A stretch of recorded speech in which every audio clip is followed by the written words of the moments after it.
How long do I give a video game to impress me before I uninstall it, throw it away, and never play it again? It's quite a long question. Not sure how that's going to fit into a YouTube title. Fortunately, Isla does though, so it's not my problem. I think this question came about because of something that I was saying on Q&A, my live show a couple of weeks ago, where I spoke about Scarlet Nexus as one of the games that I've been playing. Scarlet Nexus is a game that appealed to me off of its marketing, its art style, it's just what the game is. It's a game that potentially, if it weren't available on any subscription services, I would have paid for eventually. I would have got around to playing it. As it turns out, I played it for 20 to 30 minutes before getting really put off by everything about it. So it's cutscene, tutorial, cutscene, tutorial, message, cutscene, tutorial. I died a little bit inside playing through it, just trying to get to the good stuff. So I uninstalled it, and I probably will never play that again. That's strange to me because it's very different to how I grew up playing games. It's kind of a consequence of the way that gaming is today. Nowadays, you've got these subscription services, so I've got hundreds of games between Xbox Game Pass and PlayStation Plus, and a backlog of games that I picked up cheap on Steam. I've just got hundreds, probably thousands of games waiting for me to go and play, which means that I'm very, very quick to dismiss a game that hasn't caught my attention at the start, which is it's a challenge for developers, because if you're making a game with in-depth systems, how do you present that to a player as quickly as possible in a way that's going to make them engage with the game and actually uncover these systems and this story that you want to tell?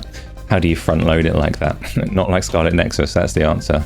Don't do what Scarlet Nexus did. A long time ago when I played games were A, more sparse, there were far fewer games available, and B, you had to pay for them. So I would read my little magazines or go into a shop and look at the box art for a game, and if something was appealing in that sense, I would pick it up, take it home and play it. I'd paid money for that game, so more often than not, it was getting completed. It was very rare. A game would have to be terrible for me to actually dismiss it and throw it away. I paid money for it. So if it had a janky start, if it had too many tutorials, if it didn't immediately catch my attention, I was damn well going to dig into it until it got good, and I was going to get the best out of every game there. It's very different to today, where get my attention now or I'm playing something else.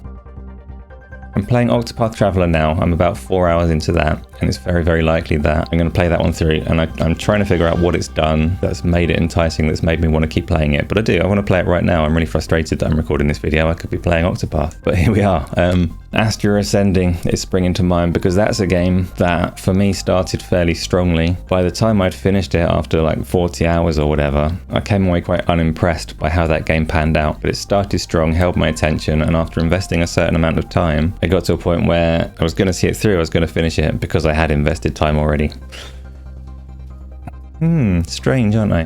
What about you though? Have you played any games that you've immediately dismissed? Did you pay for games and hate them so much that you just threw them away? Or are there any games that you played through to completion and then in hindsight wish you'd stopped sooner? I don't know. That's it.